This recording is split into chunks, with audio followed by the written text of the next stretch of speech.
Christian Reformed Church, we believe that advocacy matters. When you speak out, you reflect the biblical call to work towards a just world in which structures and institutions give all of creation the opportunity to thrive. Now, contacting elected officials may be daunting, but sharing your well-informed opinion can make a real difference to the justice issues that you care about and can bring about long-term changes to unjust systems. So that's why we've created the Faith in Action workshop to help you practice biblical advocacy by learning how to navigate the political systems and to make your voice heard by local, provincial, and national leaders.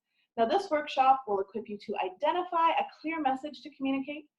We'll help you to write out your messages via letters or advocacy postcards like this. It'll help you to set up in-person meetings with your elected official and also plan and role play your talking points for that meeting so that you're fully confident and prepared when you go in. You can download this workshop and learn alongside your small group or congregation by visiting crcna.org/faithinaction. Or you can contact us to help you facilitate the workshop along with you. Your voice matters, and we want to support you with the tools you need to have it heard. Happy advocating, everyone!